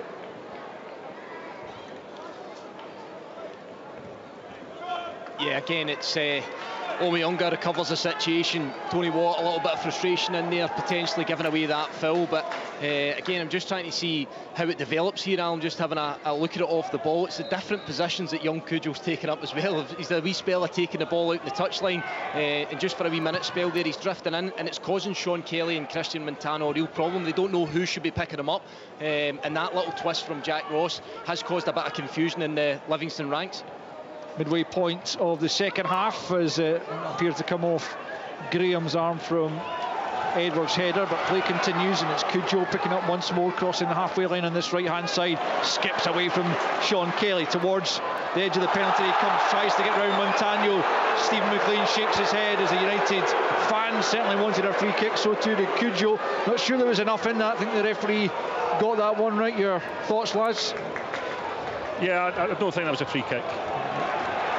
Yeah, not enough contact, I don't think, as Cudjoe sped towards goal, but like the chaps are saying, he has made a difference. Niskanen on the other flank goes to ground as well. He's not fouled either, says Stephen McLean, and Omiyonga plays it on for Newbley, and here's Scott Pittman bursting into the penalty, and a good save, Birighitti, as Pittman tried to poke it between his legs. Birighitti spread himself and saved and prevented his side going 2 goals down, but we have a real game in our hands now. Excellent play from Livingston, but what they're doing is they're identifying that Scott McMahon's going high up the pitch, and that ball's just been dropped over his head. Newbley again taking the ball in well, and we all know that Scott Pittman takes off from he should have scored those. He should. Yeah. Craig, I seem to remember he scored a similar type of goal here back in the day. In the playoff, wasn't it? Yeah. I'm sure he did. Yeah. Similar position, stabbed it beyond the goalkeeper, and this time he hits the goalie with it. It was good goalkeeping, to be fair to Birighitti. Yeah, it was. But Pittman, we would normally rely upon in that kind of position, but on that occasion denied by the goalkeeper. Keeping his side in it, you'd have to say a couple of goals down would be a difficult position to come back from, particularly against a side as well organised as Livingston. But it's been a really good second half, really good contest. Livingston edging it as it stands with 20 minutes left on the clock.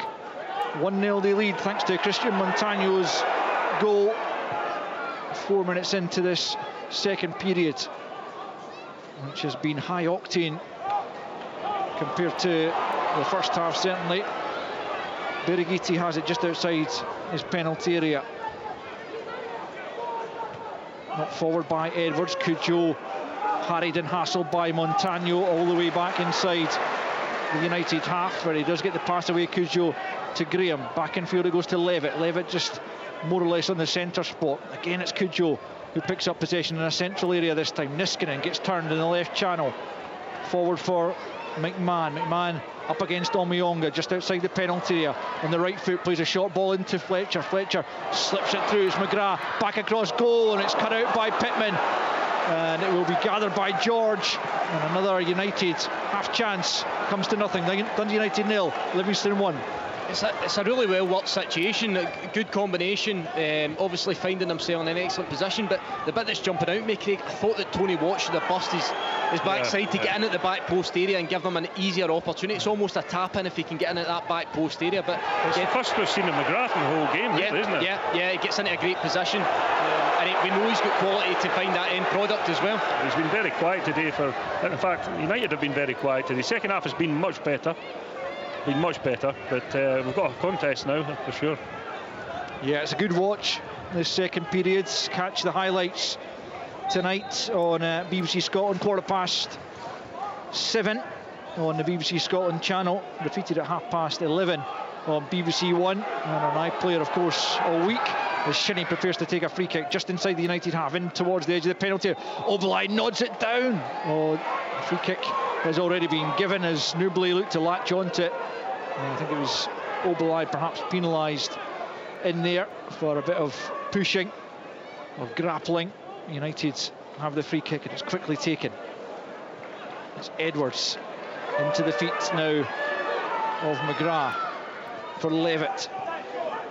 Two very creative players who haven't been able to create a whole lot against this Livingston side, who frustrated Rangers for long periods last weekend. They've done likewise against Dundee United here at Tannadice, and they look on course, without wishing to jinx them, to continue their good run of form against today's opponents, unless United can find some late goals. It's McMahon almost losing out, but gets it back to Graham. Graham, though, his pass forward is cut out by Holt. Holt leads the charge forward. Oblai in support on the right hand side. Livingston throwing bodies forward, a couple at the edge of the penalty area in the shape of Pittman and Montano. Still it's Nubly on the right hand side of the box, tries to force it across goal. It comes back to him, and eventually his second attempt at a cross is cut out, and United can come away. Fletcher will get on the end of the clearance, but there's just no one close enough to him. He tried to get it down to Tony Watt, but he was so far away from him there was no chance of collecting possession, and Livingston clear their lines. It's Pittman with the head to the George clearance, and Holt looking for Devlin to try and keep that in, which he does, just knocks it down the right touch line. Livingston looking to keep the pressure on. Shinnie, though, penalised, going in at the back of McMahon, and it remains Dundee United 0, Livingston 1. Dundee United need some inspiration in these closing stages. Yeah, they do. I'm just in that situation again. They're all going back to Livingston, another good position they find themselves in. Just looking at Big Nubly, it seems as if he might be tiring a wee bit. You know, he was a wee bit lazy with a couple of attempted passes in that situation. But I think at times you're going to find United will be the architects of their own downfall. McMahon's going so high up the pitch and leaving a little channel. Cujo with a shot from distance just over the top, and it took a touch from Shamal George, and that has to go down as a very good save. A blistering effort from young Cujo on the left foot from fully 25 yards, and tipped over the bar by Shamal George. United 0, Livingston 1. Yeah, he looks about 14 years old. And the power he got behind that shot was incredible, wasn't it? Craig, I'll tell you who he reminds me of a little bit. Barry Mackay, in the way he plays and the positions he takes up, and he actually passes the ball really well too, as well as travelling with it. And he just couldn't link there with Niskanen as the short corner was played, as Livingston cleared the ball upfield. But well, if that was going on target, which you have to assume it was with a slight touch from George, then it must have been an excellent save. You'll see that on the highlights undoubtedly. United come again looking for the equaliser. It's McGrath for Watt, helps it into the penalty, looking for a handball against Devlin. It looked to just come off his back more than anything. It will be a corner, but United certainly pressing now. Definitely no penalty for me. I think Nicky Devlin's arms, if it has touched his arms are tucked in by his side, and it's pretty close in the distance the ball's travelled. In comes across from Levitt from the left hand side, away by Shinnie, but it's somewhat backs to the wall for Livingston just at the moment. 15 to play. Cujo helps it back into the box. Fletcher rises. This time there's a big claim for a penalty again from the fans behind the goal. Fletcher looks bemused in there, but the ball has gone behind Shamal George's goal. It will be a goal kick, and still with a quarter of an hour to play, Livingston have the advantage 1-0. I think those 2 penalty claims there are more in hope. I don't think there's anything at all. Maybe I think the second one there, they're claiming there was a bit of a push on Stephen Fletcher, but really didn't look much in it at all. Cheryl George with a goal kick. Way over the halfway line it goes. McMahon gets his head to it ahead of Shinnie. Fitzwater returns it over the halfway line. Pittman trying to cause problems in there for McGrath. Devlin intercepts the forward ball and nods it back to his goalkeeper, Shamal George. He'll just wait till Tony Watt comes right up to him before picking the ball up. And George will clear from hand. Tony Watt's questioning how long George has had the ball in his hands, but it's a situation which the goalkeepers are almost never penalised for. I can't think of any occasion in my entire career or life for that matter that I've seen a goalkeeper penalised for holding on to the ball for too long. Here's Fitzwater emerging with possession in the halfway line, charging forward. It might open up for a shot and it's over the top in the end from the centre back. Well, entitled to take it on. He made a lot of ground, but over the top in the end from the centre back, and it remains Dundee United 0, Livingston 1. It was good play by Fitzwater. He intercepted the forward pass, drove maybe 30 yards or so and got within 25 yards of goal and decided to take it on.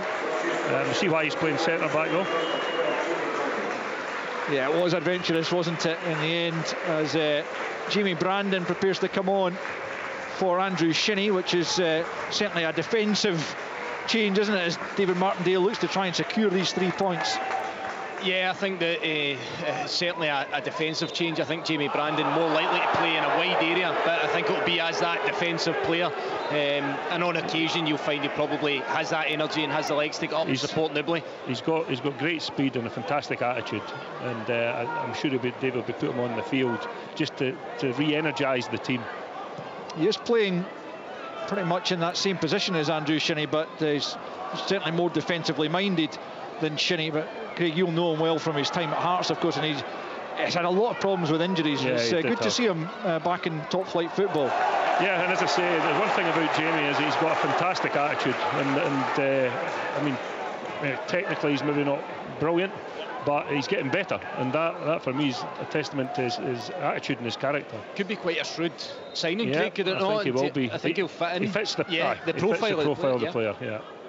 Yeah, he missed virtually a full year of football, January 21 to January of this year, with a cruciate injury. So he's had 3 now, I think. Yeah, you know, he's had not had his troubles to seek for sure. You need a good attitude to be able to come back from that, don't you? As Nubley wins a header on the edge of the penalty area, but it's easily gathered by Birighitti. 12 to play. Livingston have a goal advantage. Christian Montagno with a cracking strike at the start of this second half is the difference between the sides, as Levitt plays it to Edwards on the halfway line. Cudjoe then forward for Smith on the right flank. In steps Kelly, and out for a throw-in to the home side. Quickly taken by Smith into Cudjoe, just slightly miscontrols that. Jason Holt sliding in to knock it over the halfway line and picked up by Graham. Now it's McMahon on the halfway line, out to Niskanen, hugging the touchline on the left flank, now steps in. Devlin chases him, he's in a yellow card, just has to be cautious there, but forces him to go back the way to Edwards. He leaves it to Levitt. Into the feet of Niskanen. Good turn from him. Now it's McGrath. 25 yards from goal. Cudjoe looking to get it onto the left foot again. He tested Shamal George just a few minutes ago. It's still Cudjoe. Forces the corner this time on the right hand side. And United like what they're seeing from him. As Christian Montagno being remonstrated with somewhat here by Liam Smith, who felt Montagno rather was a bit physical there as he fell on top of Cudjoe. And I have a bit of sympathy here with Liam Smith. I did feel that Montagno didn't need to land the way he did on Cudjoe, but Liam Smith it is who's getting the talking to for remonstrating with the Livy goal scorer, Stephen McLean. And just speaks to the full-back before the corner kick will be taken. Jason Holt also getting a word in his ear for some reason. There will be a United corner in this near side. We've got 10 minutes left of the 90. Dylan Levitt preparing to take the corner kick from the United right as they search for an equaliser in the game. Curls it deep. Graham's having his shirt pulled in there by Fitzwater, but there must have been a bit of the opposite going on as well, because Stephen McLean has given the free kick to Livingston inside their own area, and it remains United 0, Livingston 1. Yeah, I think they were both at it. Yeah. Stephen spotted it, and it's always easier to give it against the attacking team. I just think you've got to let the game go. Both players are doing it. I can quite clearly see the Tangerine jersey being pulled there as well. I think the game just has to continue. I don't think there's any need to intervene and blow up for a foul in that situation. George with the goal kick then, or the free kick as it was. Fletcher picks up, knocks it back to McGrath. Edwards has to go back the way and eventually just leaves it to Birighitti out of his penalty area to launch it long up towards Fletcher. Oberlai though wins it first, and Fletcher penalised for his attentions there on Oberlai. And you have to say that the Livingston central defensive pairing of Oberlai and Fitzwater have played Stephen Fletcher very well. They have actually. Thus far. Yeah.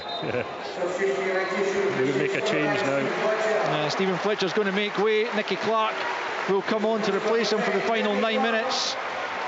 And Fletcher has certainly worked away as he always does, but to no real effect, no joy, no change out of that Livingston backline. 1-0 it remains to Livy. Nicky Clark will be a danger though, no doubt about that, as the ball's knocked long over the halfway line. Tony Watts in there challenging with Devlin, and the ball's going out for a throw-in to United over on the far side, more or less at the halfway line. United's desperation for a goal growing ever greater. Again, United fans keen to see the ball going forward as Clark gets his first touch on the halfway line and plays it out to Smith on this near side. Cujo just tries to flick it round Montano. It's a good contest that, but the assistant referee saw a bit of pulling there by Montano, and it will be a free kick to Dundee United, more or less on the touchline, about 35 yards from the goal line. Just going back to it, Al, you spoke about the contact and the little fracas with both players, with Montano and Cujo. I think it's because Montano's worried that he's getting a bit of a chasing now, isn't he, in the last 15-20 minutes from the young lad. Levitt from the right hand side sends a free kick. It looks very deep, and it's gone straight behind. And that is not the type of delivery Dundee United were looking for from a man who has produced such quality over the last season and a bit. Straight behind for a goal kick. 37.5 minutes of the second half played. It's still Dundee United 0, Livingston 1. Jamal George with the goal kick. Long over the halfway line. Newbley again contesting that one with Graham. It will come back to Newbley. Ball for Mionga, who challenges Niskanen. There will be a throw into United over in the far side. 7 to play at Tannadice as these home side still look for an equaliser. They were hit themselves by a late equaliser last weekend. I think the way things are going, they would take the same for themselves this time round, as Cujo picks up again. Pittman with him. Now Smith midway inside the Livy half. Montano putting pressure on Cujo again. He's caught him, and Montano again has stayed down, and he's going to require a bit of treatment. I think Cujo trying to help him up, but looks like he needs a bit of attention. Might be genuine injury, might not, but Livingston. I'm going with the second of those. Well, he has proved the difference between the sides so far. I mean, realistically, all you need to do is ask Montano to roll over a couple of inches, and he can treat him off the park, and the game can continue. I think they'll make the change. I really do. I think they'll have last week in mind, being 1 goal up and conceding 2 quick goals. So I think it'd be in their best interest. We've seen him holding his hamstring. There might be a slight issue with cramp or whatever. I'm not quite sure. But they have the natural replacement in Philip Kanker that can come on and play in that left back slot. Yep, well, he was the man that Montano replaced last weekend against Rangers, as Kanker was under threat, you have to say, of being dismissed. He might have seen a second yellow card for a couple of challenges, I think, on Scott Wright. It won't be Kanker though. It's is it Jackson Longridge down there who's going to come on, also left back, who will replace Montano, who limps away, certainly applauded by the few hundred Livingston fans who've made the trip up to Dundee.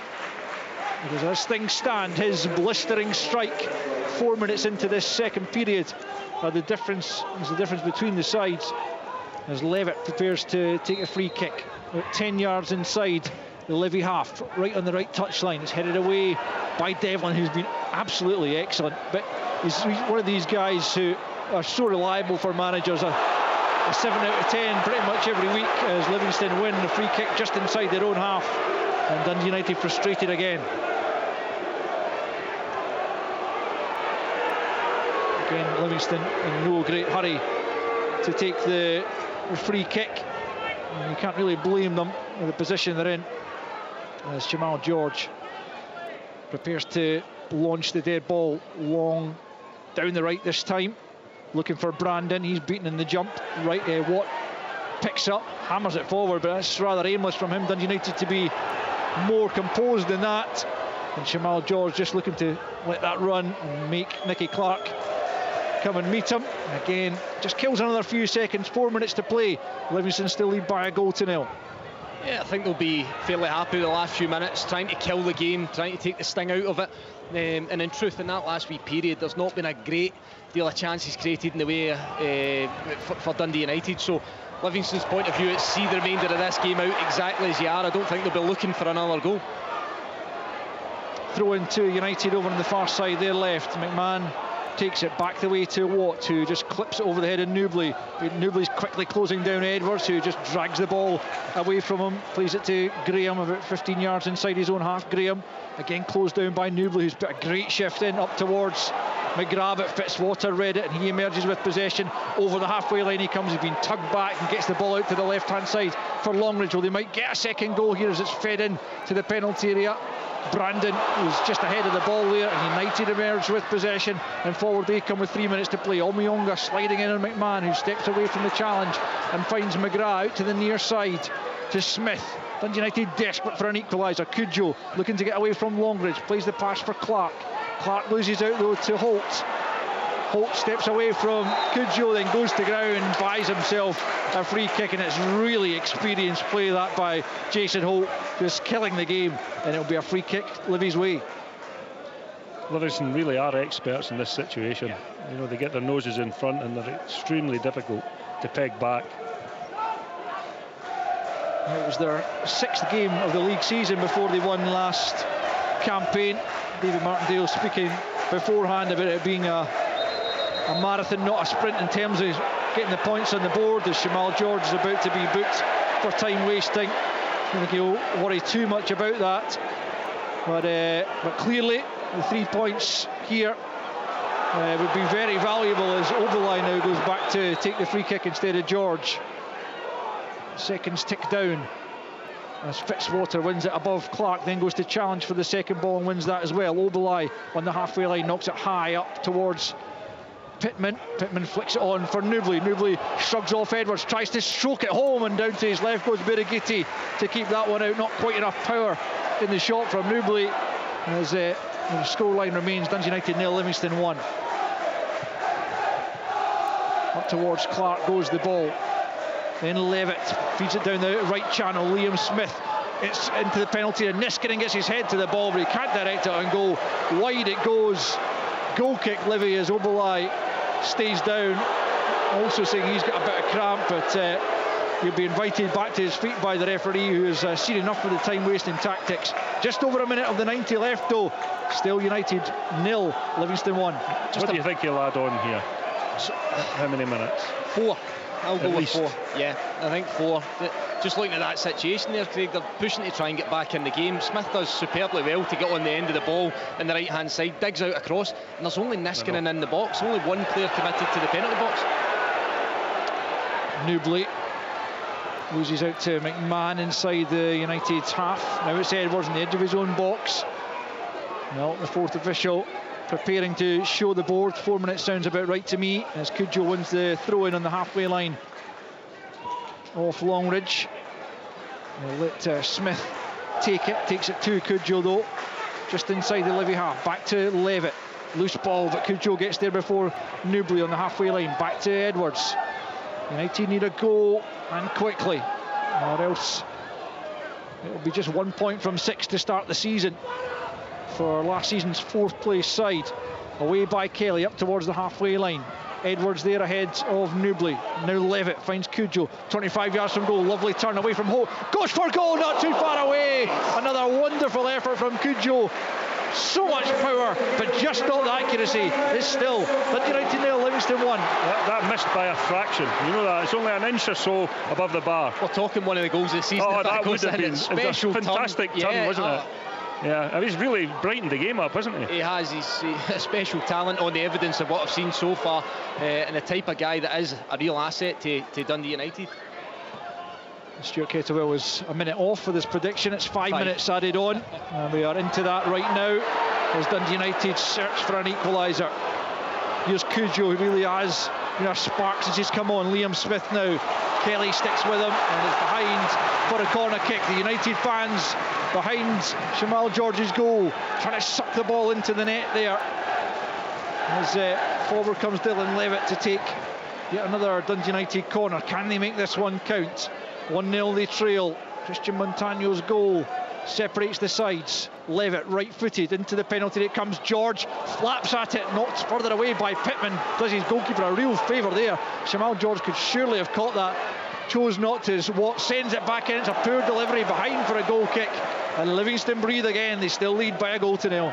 He just needs to settle down, the goalkeeper. You're 100% right, Ali. Gets himself into an excellent position. He's favourite to catch it and then flaps at it. I just don't understand it with goalkeepers. I don't understand why in those situations they don't come and claim it and take the pressure off their team. And he has a goal. Easy enough catch, wasn't it? Ah, simple. But he survives. Livingston still have the goal advantage. The clearance flicked on by Pittman, but turned back to Birighitti by McGrath. Under a bit of pressure from Newbley, Birighitti launches it long. Fitzwater just have to keep an eye on Tony Watt, who's making inroads, but Shamal George at the edge of his penalty area clutches the ball. 3 minutes left of injury time. Livingston still lead by a goal to 0. They struck early in this second period, and they have fought manfully to hold on to that lead as Niskanen loses out to Holt. The fans here claiming for absolutely everything. No chance that was going to be a free kick. It's out for a throw-in though on the far side to United. Quickly taken by McMahon, midway inside his own half. Graham turns it back to Birighitti. Collects once more the young centre-back and then just plays it long over the halfway line, but it's an aimless one. And it's out for a throw-in on the far side, and it's music to the ears of all involved at Livingston, as it's a throw-in to them right in the halfway line to be taken by the captain, Mickey Devlin. Down the right it goes, looking for Newbley. It's out off a United head, and it would be another throw-in as Livingston prepare to make what might be a final change. Scott Sindhu is the player who's going to come on, and it's Sean Kelly, who is, like all of his teammates, he's given his all, but he's put in a wonderful performance in the middle of the park, and on will come Sindhu for the final moments of the match. I think you've got to credit Sean Kelly.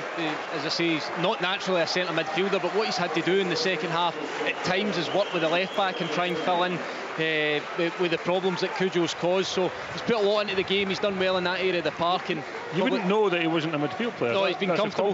He's been really comfortable. So throw in to Livingston over on the far side. Only 90 seconds of injury time remain. Devlin with the throw in, just looking to throw it down near the corner fly, and again it's knocked out, and again it's a Livingston throw in. This is exactly where they want them, isn't it? That there's not going to be any throw-ins that come in the field here. It's going down the line again. I'm sure of that. There's another ball on the pitch, adding to Dundee United's frustration here.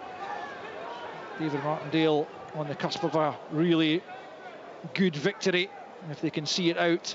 Joe Newbley with the ball at his feet at the corner flag. It finds its way to Scott Pittman.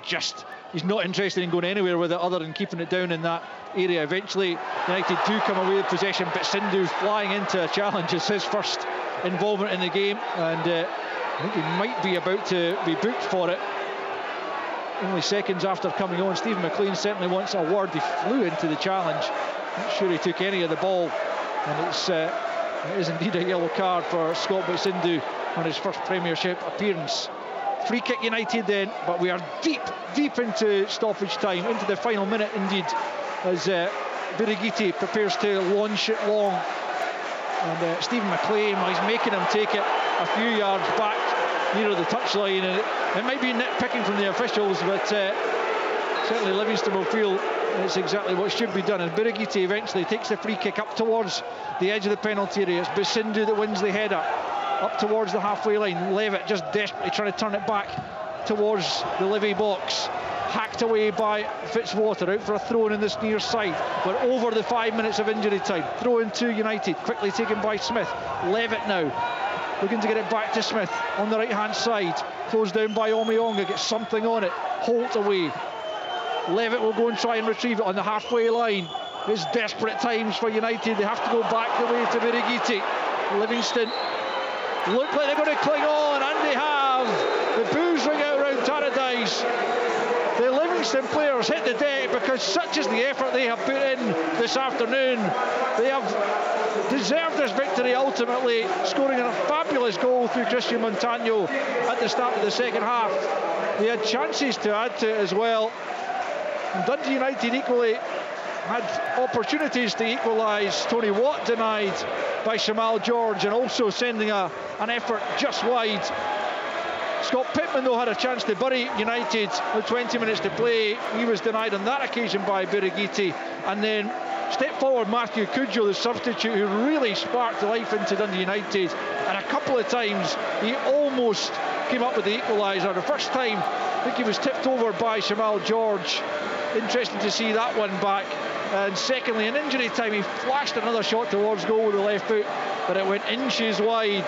And Dundee United just couldn't find the equaliser, and so after their European success on Thursday night, they are brought crashing back to earth by Livingston, who have battled to victory here.